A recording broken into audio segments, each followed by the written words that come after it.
Alors, bonsoir. Je m'appelle Lynn Ouellette et je suis la présidente du Conseil du patrimoine culturel du Québec. Je vous souhaite la bienvenue à cette consultation publique sur le plan de conservation du site patrimonial du Vieux-Québec. Je suis accompagnée de deux autres membres du Conseil, Anne Mundy, la vice-présidente, ainsi que Claudine Dayon, qui est professeure agrégée à l'École d'architecture de l'Université de Montréal et chercheur associé à la chaire de recherche du Canada en patrimoine bâti. Et pour cette soirée d'information, nous avons invité les rédacteurs du plan de conservation du site patrimonial. Je vous les présente. Monsieur Martin Pinault, le directeur général du patrimoine au ministère de la Culture et des Communications, et Monsieur Sylvain Lizotte, qui est conseiller en patrimoine à cette même direction. Alors, le site patrimonial du Vieux-Québec, comme vous le savez, est l'un des 13 sites patrimoniaux reconnus dans le cadre de la loi sur le patrimoine culturel adoptée en 2012. Et cette loi prévoit que la ministre doit publier un plan de conservation pour chacun de ces sites. Le plan de conservation a pour objectif de guider les citoyens et tous les acteurs ainsi que le ministère dans ses décisions concernant sa protection et sa mise en œuvre. C'est pourquoi la ministre désire vous entendre sur ce projet de plan de conservation. Et elle a mandaté le Conseil, qui est un organisme consultatif autonome et distinct du ministère, pour organiser ce processus de consultation. Alors ce soir, il s'agit de la première étape de cette consultation qui est consacrée, comme je le disais, à la présentation du plan afin d'en favoriser la compréhension. Dans un second temps, soit dans un mois, le 17 avril, nous nous retrouverons ici même pour recueillir, écouter, échanger sur vos avis concernant ce plan. Ces avis peuvent prendre la forme de mémoires, de lettres ou de courriels, ou encore d'interventions orales, ou même en répondant à un questionnaire que nous avons mis en ligne sur le site du Conseil. Vous le comprendrez, votre opinion est très importante et je vous invite à vous exprimer en grand nombre. Afin que nous puissions prendre connaissance de vos communications écrites, nous apprécierions que vous les fassiez parvenir avant le 8 avril. Et pour toute intervention orale, nous vous demanderons de vous inscrire à l'avance par courriel ou par téléphone afin que nous puissions planifier notre soirée.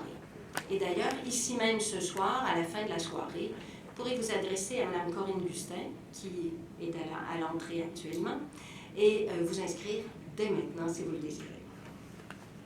Alors, à la suite de cette séance d'audition, le Conseil regroupera rigoureusement et fidèlement l'ensemble de vos propos dans son rapport de consultation qu'il remettra, ainsi que son avis, à la ministre dans les semaines qui suivront. Le ministère sera ensuite invité à bonifier le plan de conservation à la lumière de vos commentaires et de l'avis du Conseil. Cette soirée d'information est donc consacrée à la présentation elle-même du plan de conservation et vers 20h suivra une période de questions. Je tiens à vous mentionner que tous les propos sont enregistrés et seront diffusés sur le site du Conseil dans quelques jours. Je vous remercie à l'avance de votre intérêt et de votre participation et je vous souhaite une très belle soirée et un dialogue franc, fructueux, dans un esprit d'ouverture, de rigueur et de respect. Sans plus tarder, j'invite M. Pinault et Lizotte à nous présenter le plan de conservation et nous vous rejoindrons par la suite. Merci beaucoup, Mme Ouellette. Bonsoir tout le monde. Merci d'être ici en grand nombre ce soir. Je me présente, je m'appelle Martin Pinault, je suis directeur général du patrimoine et des immobilisations au ministère de la Culture et des Communications. Je suis accompagné de mon collègue Sylvain Lizotte, qui est historien de l'architecture et qui est le principal rédacteur des plans de conservation. La soirée d'aujourd'hui se déroulera en 5 temps. Le premier volet de la soirée, nous prendrons quelques minutes pour vous expliquer en quoi consiste la déclaration d'un site patrimonial. Le deuxième volet, nous vous expliquerons en quoi consiste la gestion d'un site patrimonial. Le troisième élément, nous discuterons avec vous, nous vous présenterons la façon dont nous concevons, dont nous réalisons les plans de conservation. Le quatrième volet de ce soir, ce sera bien entendu de vous présenter en détail le plan de conservation pour le site patrimonial du Vieux-Québec. Et le dernier volet à la soirée, comme le disait Mme Ouellette, nous serons en mesure de prendre vos questions afin de vous éclairer sur le plan de conservation du site patrimonial du Vieux-Québec.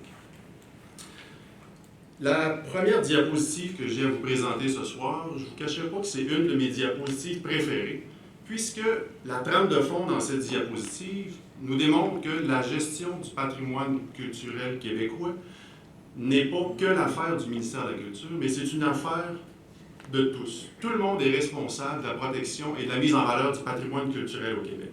Spécifiquement au niveau du site patrimonial du Vieux-Québec, nous vous avons présenté certains exemples. Le premier, qui est concerné, bien entendu, par la protection du site patrimonial, c'est le propriétaire d'immeuble. Sa responsabilité, bien entendu, réside en l'entretien et la préservation de son bâtiment. Il y a aussi tous les citoyens et les milieux associatifs qui sont impliqués dans le Vieux-Québec, qui sont impliqués par le patrimoine, entre autres au niveau de la vigilance qu'ils nous apportent.